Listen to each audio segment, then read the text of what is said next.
Welcome back to another episode of the Kings Pulse podcast presented by the Kings Herald. My name is Brandon Nunez, and man, it's some exciting times for the Sacramento Kings. The trade deadline just passed, and excuse me if I sound a little tired. It is very late, or I guess early on Super Bowl Sunday. The Kings played their second game after acquiring Domantas Sabonis just last night. And the first game with Dante Thi Vincenzo. Anyone unaware of the trades for some reason, and the reason I didn't have like an instant reaction on trade deadline day is I jumped on with James Ham, the Kings Beat podcast, and obviously everybody should check out all the work that James is doing. Phenomenal work consistently coming out there. But the moves, we talked about the Sabonis one a little bit with Mark Schindler on the last episode here, which was Domantas Sabonis, Justin Holiday, and Jeremy Lamb to the Sacramento Kings in exchange for Tyrese Halliburton, which was heartbreaking for the entire fan base, organization, every media, myself, obviously, everybody involved, I'm sure. But again, Sabonis, Justin Holiday, Jeremy Lamb for Tyrese Halliburton, Buddy Hield, and Tristan Thompson. And then the other move that Monte McNair, and there was also a 2023 second-round pick going to the Sacramento Kings in that deal as well. Pretty crazy that Monte McNair was able to get Domantas Sabonis without including any picks. Like, I know that Tyrese Halliburton isn't nothing. I understand people that are skeptical of that deal. I know Rich Ivanowski is skeptical of the direction that Sacramento and Monte McNair, Wes Wilcox, the whole front office has decided to take at this deadline. I'm sure a lot of people listening here saw his grade when the Kings Herald did their kind of roundtable, and I barely missed the cutoff before they ended up uploading that, so I actually didn't have a grade in that piece. But I understand being down on it from the perspective of how much better do these moves make this team, because if it's not enough to where they're better than an 8 seed, then the team control with Tyrese Halliburton is where this gets a little bit suspect. But I'm admittedly going to be pretty optimistic in this pod today. I understand the skepticism that we've seen from people, but they've been playing well, and I think that the entire year been playing well, meaning these 2 games, and admittedly against not great opponents, Minnesota Timberwolves and the Washington Wizards, without Bradley Beal or the Kristaps Porzingis that they had just traded for. So I get that it's not exactly a great gauge when it comes to the competition level that they've played, but I think we've seen different enough styles that there's reason to be optimistic. And while Tyrese Halliburton is great, and I think going to be a multiple-time All-Star in the league, like I think very, very highly of Tyrese Halliburton's production and future in the NBA. Domantas Sabonis is a 25-year-old that's been an All-Star twice already. So certainly nothing to scoff at himself, and he's got 2 more years left on his deal after this season. He's getting paid less money than Buddy Hield barely over those next 2 years, which is pretty crazy. I like Justin Holiday, who has 1 more season remaining after these final 24 games that are remaining in this season. Justin Holiday is a guy that, to me, is... I understand him being the starter on this team. I think that it makes sense to have him in the starting lineup moving forward. He's a quality 3-point shooter who does it on decent volume, which is important for what Sacramento lost in Tyrese Halliburton and Buddy Hield, 2 guys that shoot, that are elite 3-point shooters. And Justin Holiday in Indiana this season was shooting 37% from 3 on 6.9 attempts per game.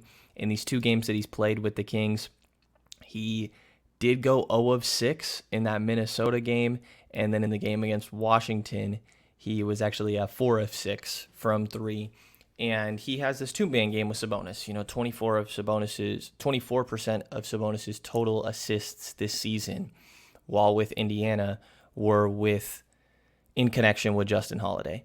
And we have not seen that there was no other teammate that Sabonis assisted more often than Justin Holiday. So they have a little bit of a pre-built synergy chemistry between them that they're bringing to Sacramento. I think that Justin Holiday is clearly very articulate when we got the chance to speak to him in post-game. And by the way, in today's episode, there's going to be a lot of clips from Sabonis, McNair, Dante, Alvin Gentry, a lot of clips because we got a lot of press, and I think things that are important to hear from the fan base.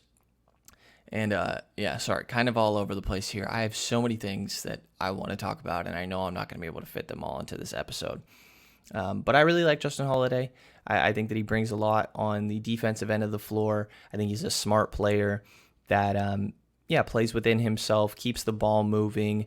I don't think that he jumps off the page or anything, but I think that he's a really good role player. And Sacramento needs to surround De'Aaron Fox and Domantas Sabonis with as many 3-and-D players as they can, in my mind. And Justin Holiday fits that. He is on the older side, so I understand I'm not viewing Justin Holiday as some long-term piece in Sacramento personally. He's 32 years old, again, with 1 year, $6.29 million remaining going into next season, but I think he can start the rest of this year. I certainly wouldn't mind him starting next year as well, and feel pretty good about how he fits alongside that duo of Fox and Sabonis. Jeremy Lamb is interesting.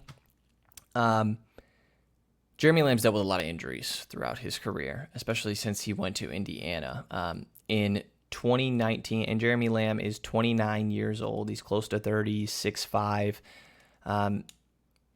He had an ACL and meniscus injury during his with Indiana, not this season, but in 2019-20.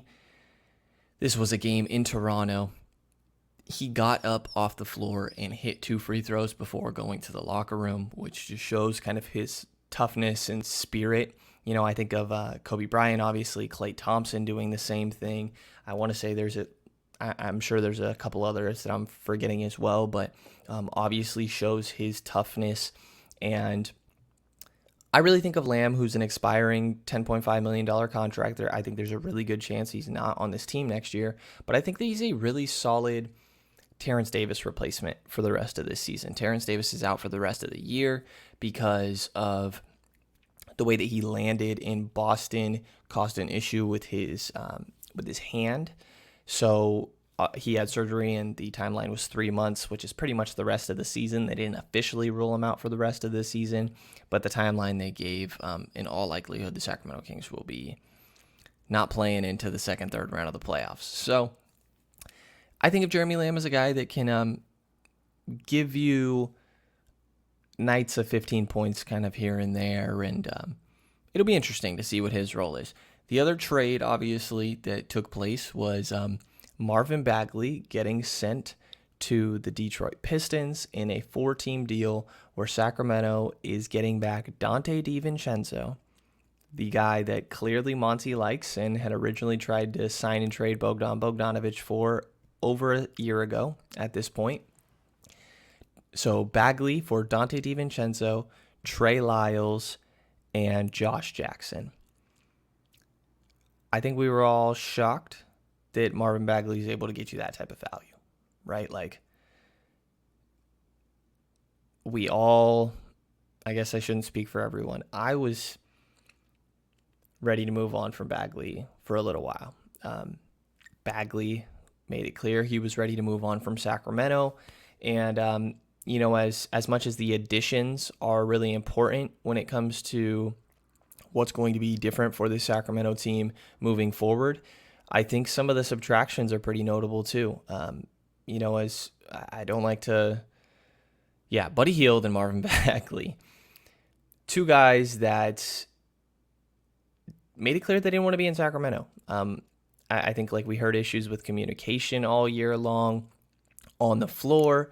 I think there were some maybe questionable decision-making on the floor as well. And you're going to hear in some of these quotes something that gets praised so often in these post games after Minnesota and after Washington with this new group of guys around, is that we hear Alvin Gentry say it. You'll hear Dante DiVincenzo say it here, that there's a lot of smart, high IQ players on the team, and that makes it easy.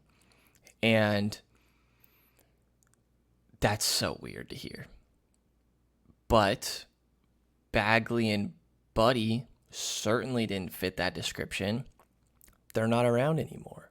Like, Sabonis, smart player, right?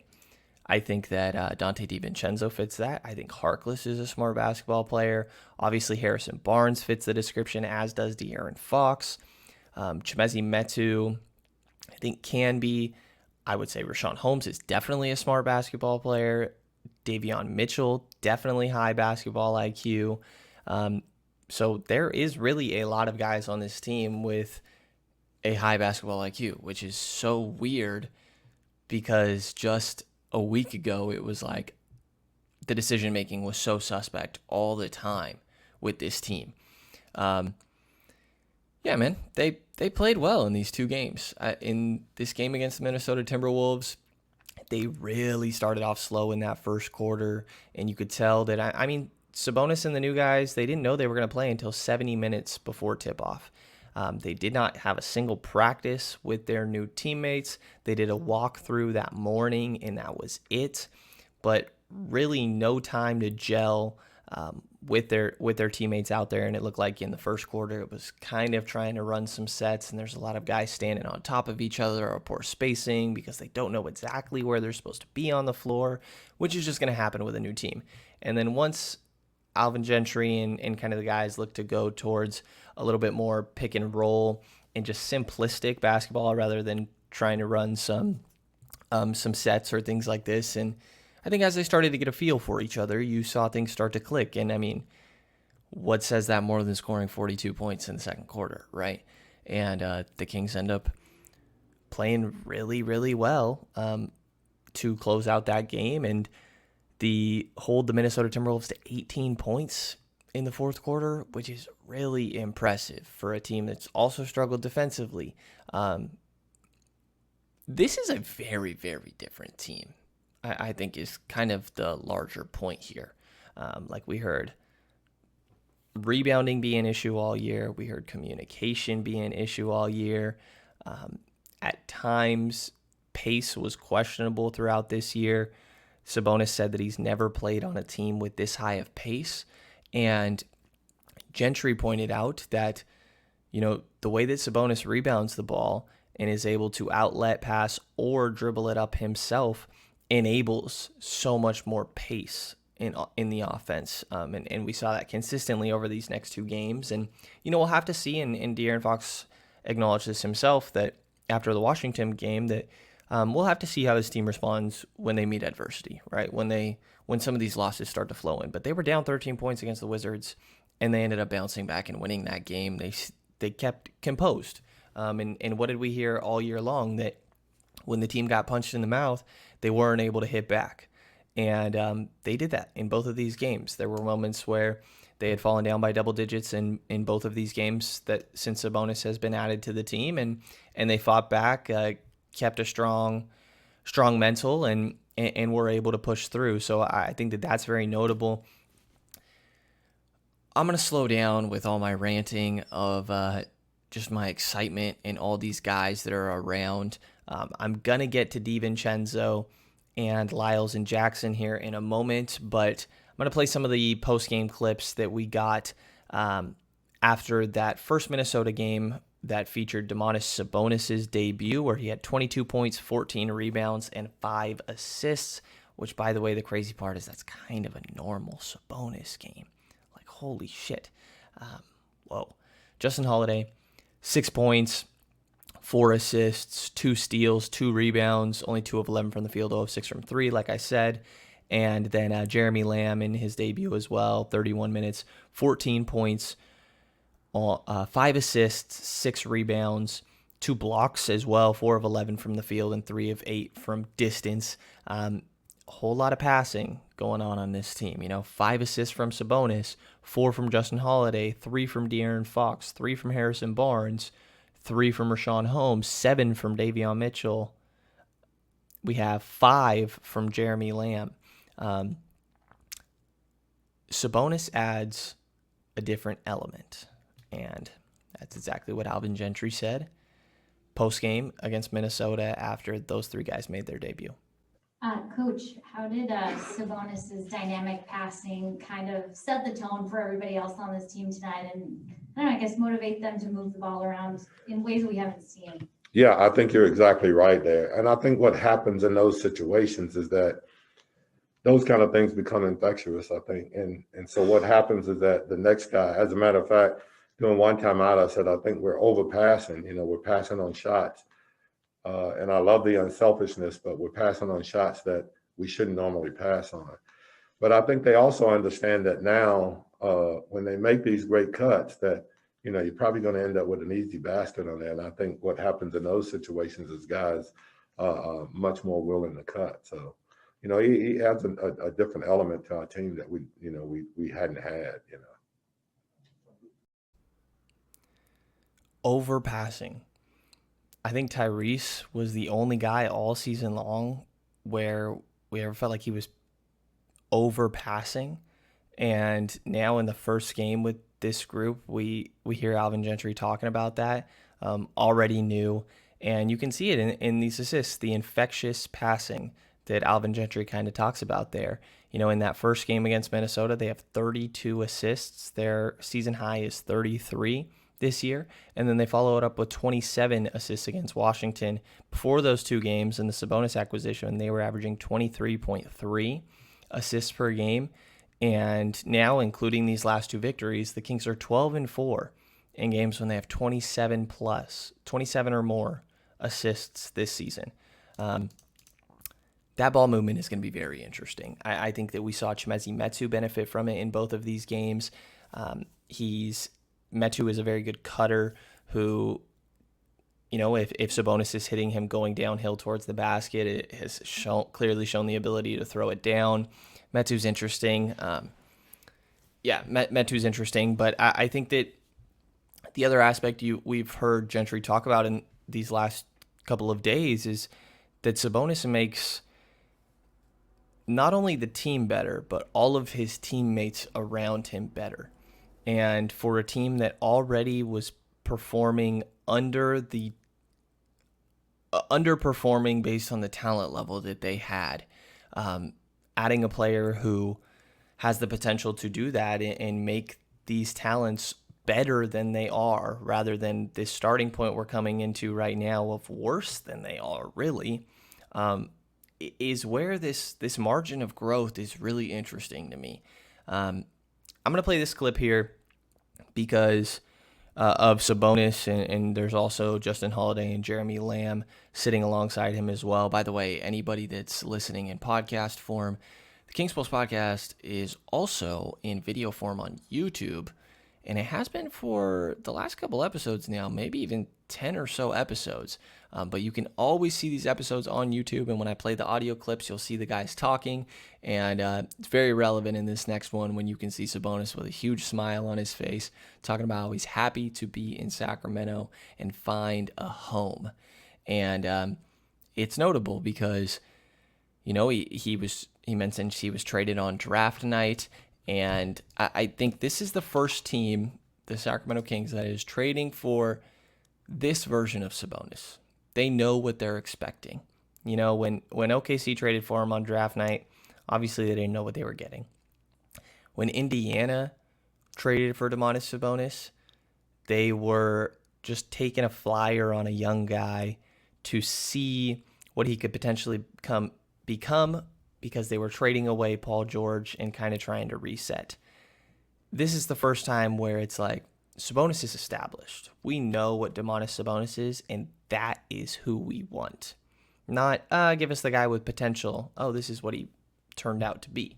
So yes, again, the clips you hear, you'll see on video form if you go to YouTube. Thumbs up there, obviously appreciated, and subscribing, and same thing, subscribing to any podcast feed is helpful as well, but I'll shut up, and here's this bonus clip.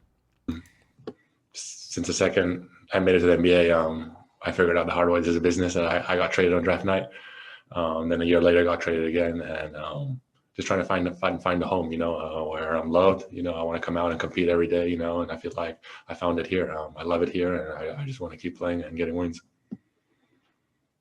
Tomas, one of the things Alvin said was that the focus for tonight was to have fun, and it seems like the way you play your style with the passing and your teammates cutting and getting open shots, that's a fun way for you guys to play. Just how important is that, and how much of an emphasis is it in your game? I think it's very important, especially in the league today. A lot of teams can guard the first possession, one stop, two stops, but they can't. If the ball keeps moving, it's hard to stop. I kept telling Justin and Jeremy, like, it's contagious. Let's just play our game, and everyone's gonna keep passing the ball. And I feel like it showed today. We had 32 assists, so it was just a lot of fun out there. Yeah, I mean, you can see it. Those second, third side actions were not happening with the Kings. Tyrese Halliburton's a great passer. We all know that. It's just that the ball was not moving left to right in the same way. They were driving and maybe hitting the roll man or hitting the guy in the corner. And there was just always a point where the ball would stagnate on every possession. I don't want to keep coming back to it, but like Buddy is guilty of this. Bagley was guilty of this. I think Fox and Tyrese started to both individually be guilty of this at times because, sometimes it's like the ball's not moving. I just have to make something happen here. So that means I got to take a couple dribbles to make something happen.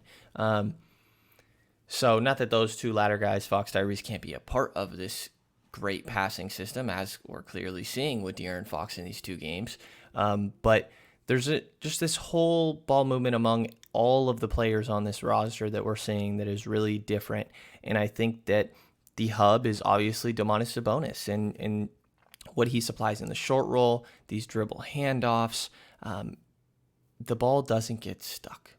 There's no ball stoppers. It moves fast, and God, it's so beautiful to watch.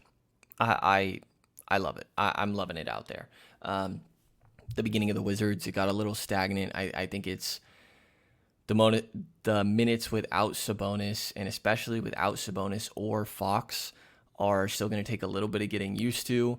Davion Mitchell's been playing phenomenal. I am going to probably next episode really spend some time on Davion Mitchell and Harrison Barnes because I think they're two very important pieces moving forward for this Kings team, who have been playing extremely well as of late. But there's enough to talk about with all the new guys right now that I'm going to hold on for that one for a little while here.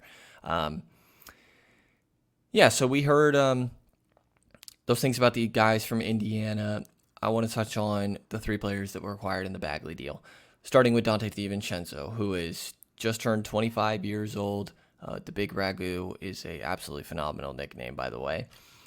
And he's interesting because, I mean, let's start this. He started 66 games last year for the team that won the NBA championship. He was starting into the playoffs until he tore a ligament in his ankle in Game 3 of Round 1 of the Bucks series against the Miami Heat. And in that season, prior to going down, he was averaging 10.4 points, 5.8 rebounds, 3.1 assists, which is far from nothing considering the guys that were around him. A little over a steal per game in his 27.5 minutes on 42% from the field, 37.9% from three on 5.2 attempts from range per game, as well as 71.8% from the free throw line, even though he hardly gets there. 3-and-D with offensive versatility and really defensive versatility for his size. He's only 6'4", but Gentry told us post-game after DiVincenzo's debut for Sacramento, which was in Washington against the Wizards, that he feels like Dante can guard 1, 2s, and 3s. De'Aaron Fox was very complimentary of DiVincenzo coming from a championship team. And the audio was a little bit choppy when we talked to Fox, or I would have included it in here. But the quote I have instead from De'Aaron, again, post-game against Washington on Dante DiVincenzo, is, quote, him coming and being a guy who's been on a championship team, he's brought that level of intensity, that level of communication, end quote. And he talked a little bit about how, there were communication issues before. Like we've heard all season long that communication has been an issue, and Dante very clearly supplies that. I'll let you hear from the man himself, Monte McNair, who made this trade that we got to talk to earlier today, prior to that Wizards game on the Dante Thi Vincenzo acquisition. Yeah, Dante is certainly somebody we've targeted for a while, and we're very excited to finally bring him into the organization. And I think we've already seen since he's come back, he's progressing well and starting to have some bigger and bigger games. And this is a guy who was starting in the playoffs last year for the eventual champion. So we know what he can do on the floor. We're excited to see him come in and do it here in a Kings uniform finally. Yeah. Anyone watching on YouTube, you can see a little bit of a chuckle and smile from Monte at the beginning of that clip because he gets asked about, I believe it was Deuce Mason that asked the question, Deuce and Mo show, which is obviously great. Everybody should check out. Mentioned the idea that obviously you guys have been targeting Dante, for a little while now. And Monte chuckled at that one a little bit, as you can see. And what he talks about of Dante still kind of getting back into shape is really, to me, the reason that Milwaukee moved on from him. He is a pending restricted free agent, which I think it's going to be really interesting to see how the rest of these final 24 games play out for DiVincenzo, because it's really going to have a notable impact in my mind on what his restricted market looks like. I don't know if he's a $8 to $12 million guy right now. That'd be my guess, but it's kind of hard to gauge. Milwaukee moved on from him because Grayson Allen and Pat Connaughton are better right now. But has a lot to do with Dante DiVincenzo wasn't coming back from that torn ligament in his ankle until his target date was December 15th this season. And then when he was set to come back, he actually then was forced to go into health and safety protocol because of those complications. And therefore, it got extended another 10 days, his return. He didn't come back until, therefore, Christmas Day. And he's only played 17 games for the Bucks since then, averaged 7.2 points. He averages 20 minutes a night, 7.2 points, 3.5 rebounds, 1.7 assists on, get ready for this one, 33.1% from the field, 28.4% from three on 4.4 attempts per game, and then 85.2% from the free throw line. Again, he doesn't get to the line all that often. But we're going to see how he progresses this year. He's still getting his game back, and I'll play a clip of Dante himself kind of talking about that in a moment here. But I think that it's not about right now with Dante. It's about having him around for a little while. And I think that there's multiple guys that fall in that. Let me play this clip from Dante so he can kind of give a little bit of his own take on explain his injury, and you guys can hear a little bit from Dante DiVincenzo here before I go further. Hey, Dante, welcome to Sacramento, man. Do you view this move as an opportunity, the change from going to a team like Milwaukee to the position that Sacramento is in, as an opportunity to maybe kind of expand your game and show a little bit more of what you're able to do? Yeah, yes, but I don't really think about that. I'm just trying to, bring what I've done in Milwaukee here. And I think the thing I had there was just my energy and my effort. I think that's going to be contagious. And then as the basketball side, just go out there and play. Not worry about anything else, but just playing, having fun, and getting wins. We're an eager team. We're trying to make the playoffs. So every game that we go out there is going to be meaningful. So I'm not looking at it as a selfish standpoint, just trying to go out there and get shots and trying to, not get more shots than I did in Milwaukee. I'm just going out there to play basketball the right way. And going back to what I said, when you got guys with high IQs that want to play the right way, it's super fun. James. Yeah, Dante, just where are you physically, and I guess more than even physically, just how close are you to being back in rhythm and kind of in the flow of the game after your long stint out? I feel good. Physically moving around. I feel good. It's just like I said, the rhythm part. Still trying to figure it out. And, you know, in Milwaukee, I was kind of fighting different rotation minutes and kind of fighting my rhythm over there. And coming in here and just trying to fit in. Trying to come in here and just be myself. So I'm close. I wouldn't say I'm 100% myself right now, but I'm going to get there and I'm going to keep growing. So my goal is just keep getting better every game and every practice, and hopefully we push towards that playoffs, and I'm myself by then. Jason Anderson. Dante, welcome. We really saw, you know, some playmaking ability and how disruptive you can be on defense. Is that what, you know, people can expect to see from you on this team? Yeah, I mean, night in and night out, I'm going to compete on the defensive end. I can go at multiple positions, and you know, I think it's cool the guys that might be bigger than me. The other guys on the team sniff it out, and they get me out of there and get me where I'm supposed to be. So it was fun tonight. But yeah, night in and night out, that's what I'm going to do. I'm going to scrap, I'm going to claw, and I'm trying to get wins here, and that's my only focus. Sean Cunningham, last question. Yeah, Dante, I figured to ask it again since we had some audio problems, but not when you were almost traded to Sacramento, what was that experience like? And then coming here, does it just kind of feel natural that this is the place where you kind of belong? Yeah. Well, those 48 hours or whatever it was super, super weird for me. Thought I was coming here and then I didn't. And, you know, it took a little bit of time getting back adjusted where I was at. But at the end of the day, it's a business and you got to go about your work. So then coming along to this trade deadline, when I got the news I was coming here, I was super happy.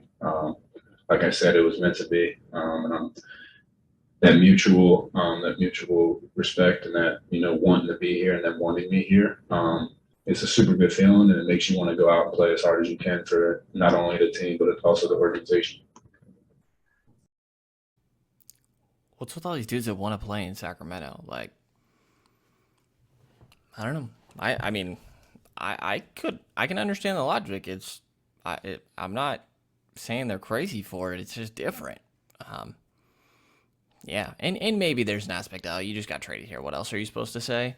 But no, I mean, like, I think Dante and Sabonis which are obviously the two highlights here, both seem excited and are saying all the right things. And the other standout to me is Justin Holiday. After that, Jeremy Lamb is expiring. Trey Lyles is also a piece that was part of the return for Marvin Bagley, and so is Josh Jackson. I'm going to be blunt. I think Trey Lyles and Josh Jackson are only included because that's the players that Detroit had to send out to make the salary work for Marvin Bagley. Does that mean that they can't make some sort of impact in this final stretch? No, they could. I think that they both have potential to do that. But I think that if I'm not going to put expectations on either of those guys, because I think if I do, I'd get disappointed. Trey Lyles is 6'9". He's 26 years old, and he's the first guy on this team that has size like that to play the forward, to play the 4 spot really, and who can rebound and shoot the ball from 3. This season, he's only shooting 30% from 3 in the 51 games he's played with Detroit, on just under 3 attempts per game. But he's a career 33% shooter. He shot 35% from deep last year, 38% from deep the year before that. I think Trey Lyles is a good 3-point shooter. He can put the ball on the deck and kind of do some. I think that he can be a decent offensive cog. Defensively, he's going to get attacked. I think he's a guy that if opposition see him out there, they're going to target and try to go at every single possession. I think Chimezie Metu and Marvin Bagley were those same things. But I think Lyles just gives you a different option at the 4. If you want to go for some defense, you go for Mo Harkless, who's been hitting his 3s, so there's no reason to not look towards Mo.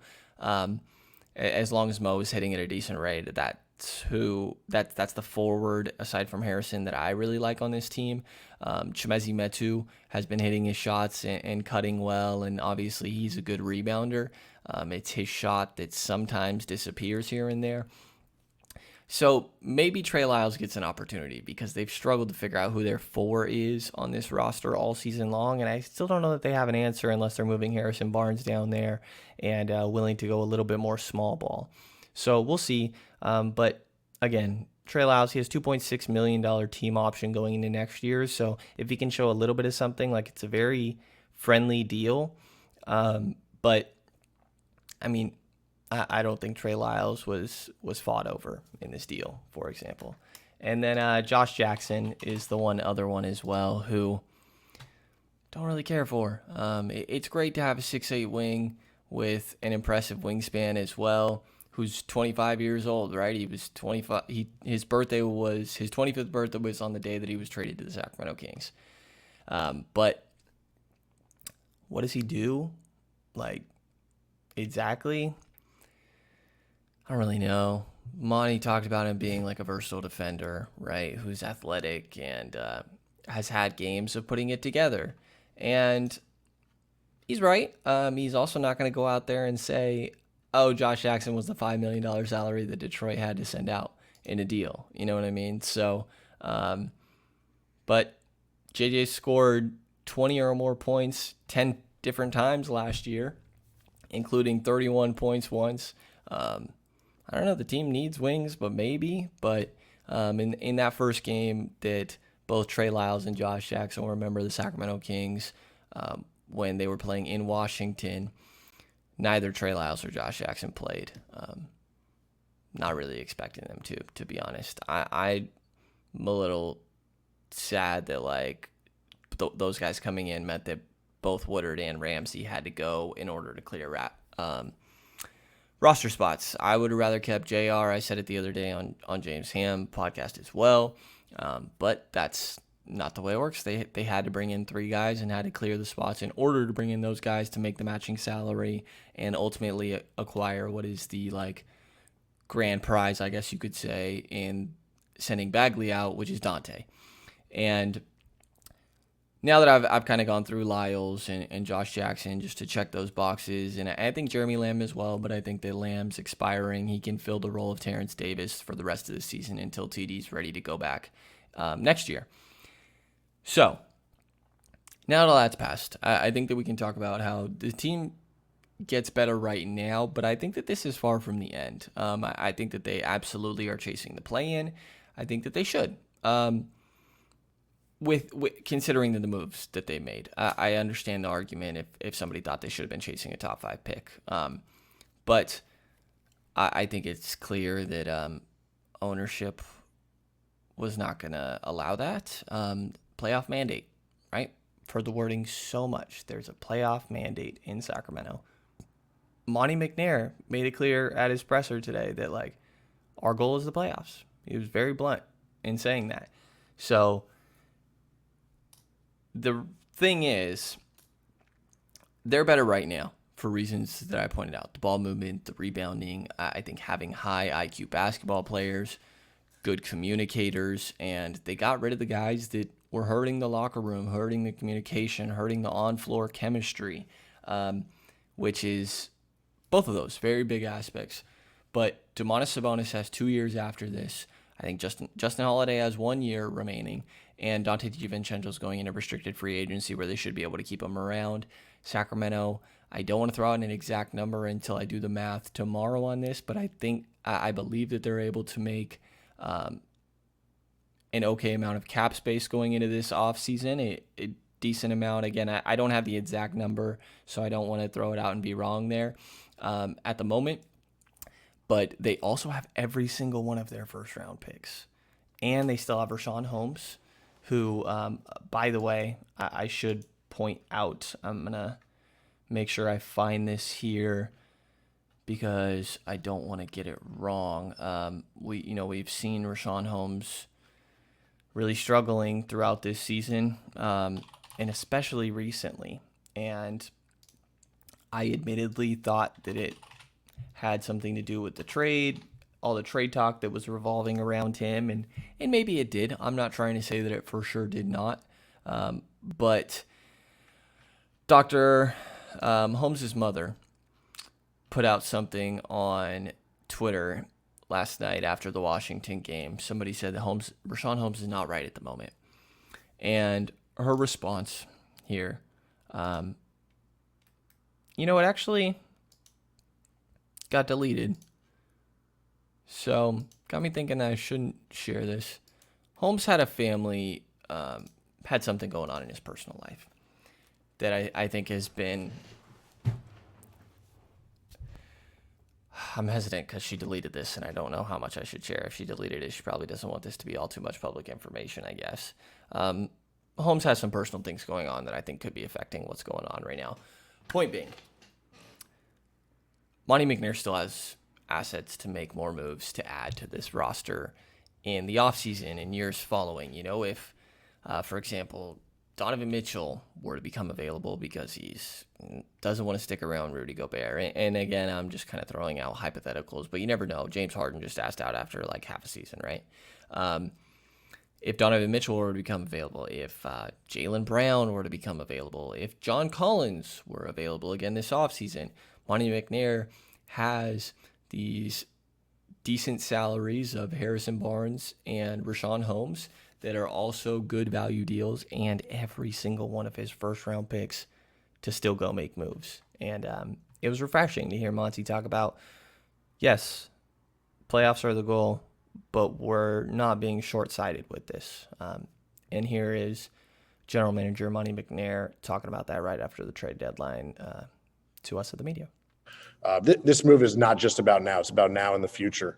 And like I've said, we added multiple guys who are going to help us now, certainly, but will be a part of our future going forward. And certainly, we want to win. We have 25 games left. We want to win those. And if the cards fall that put us in the play-in tournament, we'll try to win a game or two there and get into the final 8. But this is also about next year and the year after, and putting ourselves in a position where we will continue to not just be in the playoffs, but compete there year in and year out, continue to grow this thing. So, this was about a multi-year kind of improvement. And, certainly we hope the dividends start paying off right now, but this is not just about the next 2 months.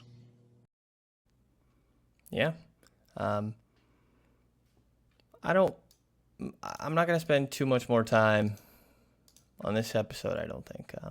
I wanted to throw a lot of quotes your guys' way because I think that it's very useful to hear from the people that are making the decisions or coaching the team or out there actually making the impact themselves and playing alongside one another. And there's some new voices for the fan base to kind of get used to and personalities to learn and potentially, I guess, adore, you could say, and be excited to kind of represent the Sacramento Kings. I think these big differences you're hearing of some high IQ basketball consistency. Hopefully, we'll see about the consistency because, again, this same roster that we were talking about being horrific like a week ago, at least when it came to the actual results, started out 5-4 against really high-level opponents at the beginning of the season, and everybody was feeling good. So until this roster with Sabonis and DiVincenzo and Justin Holiday and Jeremy Lamb and Trey Lyles and Josh Jackson all hit some sort of adversity themselves and how they respond, I guess it's premature for me to say consistent. But differences for sure is ball movement, rebounding. I think that the pace will be able to be more consistent. I do think that this team is deeper. If Rashawn Holmes can fully embrace this backup center role, which I would understand Rashawn Holmes, I would be frustrated if I was Rashawn Holmes. Just got this financial commitment that was going to be the starter on this team, and he probably wanted more money. It was rumored that he wanted 4 years, $80 million, and he ended up getting 4 years, $47 million. And that's on unrestricted free agency. That's the most Sacramento could offer, but he didn't get it anywhere else and didn't get moved. So if he's and you know, like I said, something personal, it turns out, has been going on with Rashawn Holmes as well. And you never know what's going on with these guys in their personal lives. They're not obligated to disclose anything or anything like that, obviously. But, you know, you never know what's going on behind the scenes, I think. And sometimes there's dudes that deserve benefit of the doubt. And I probably should have given that to Rashawn Holmes a little bit more than I did throughout this season. But him being your backup center with Domantas Sabonis as the starter, again, changes I think that we're going to see here is you have high IQ basketball players everywhere pretty much. I think there's a couple that aren't, but probably don't get that much run. I think you have great passing. I think that there is better rebounding. I don't think we hear that be the same type of issue. And just the energy around this team. There was a really bad vibe, feeling, energy, whatever you want to say, a week ago. And all of a sudden there's a sense of excitement. So if they can continue this momentum, it's going to be really nice to watch the Sacramento Kings moving forward. And while I get the 10 seed is not some amazing goal that we should be running around and celebrating, I think that it is a step in the right direction. I think that if the team is sitting in the 9 or 10 spot, that they will have a real chance to win at least one of the play-in games, maybe two. And if you make a playoff series, I think that's great experience for some of these guys. And there's room to improve from there because, like I said, Monte McNair still has every single one of his draft picks available to him. So it's going to get interesting. Overall, I think Monte McNair, Wes Wilcox, and everybody in Sacramento's front office did a good job at this trade deadline. I'm excited to see this moving forward. I would guess that De'Aaron Fox is excited to see how this goes going forward. It sure seems that Domantas Sabonis is excited going forward. Dante Thi Vincenzo gets an opportunity to, I know he's coming from a championship team, but now he gets an opportunity to be a focal point on a team if he can return to form, which I do think is a real question. Justin Holiday is being a leader on this team. We'll see how this affects Alvin Gentry moving forward, because if the team does perform well under Gentry, we know that there's certain incentives in his interim contract that if he does meet, he could get the full-time label and become the head coach for beyond this season, and maybe an improved roster means that's more likely to happen. We're going to have to see. It's still really, really early to jump to conclusions, but this is exciting. This is new. This is different, and God, they needed new and different so bad. So I'm going to keep tuning in, and it's going to be some hopefully continued entertaining basketball from the Sacramento Kings, which their next game is on Monday at 4:30 Pacific time against the Brooklyn Nets in Brooklyn. I'd be shocked to see Ben Simmons playing. Believe Kevin Durant will be out as well. It's a home game for the Nets, so there's not going to be any Kyrie Irving. The Kings have a real chance to win 3 games in a row here, and it would make 4 of 5 and keep this momentum going. So I'm going to keep the momentum I have going right now. I feel like I'm finally getting into a rhythm. I know the episode releases have kind of been sporadic and inconsistent for myself recently, but this whole first season of being a part of the media and having the access and spending so much time going to games and talking with people, gathering information, going to shoot-arounds, going to practices, and just all of these different things. I've been writing a lot. I have a couple things for the Sacramento Bee. I have the writing at the Kings Herald. I just put out an article yesterday kind of breaking down each of the 6 new additions. I hopped on with James Ham on the Kings Beat. So I've just had a lot going on, and it's been quite the adjustment period for me this season.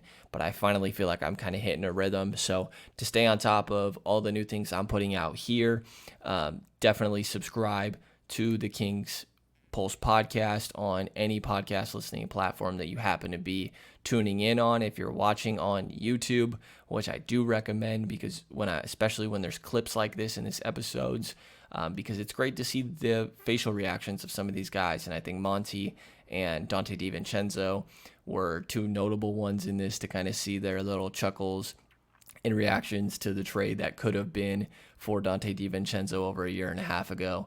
But if you're on YouTube, subscribe to see the future releases.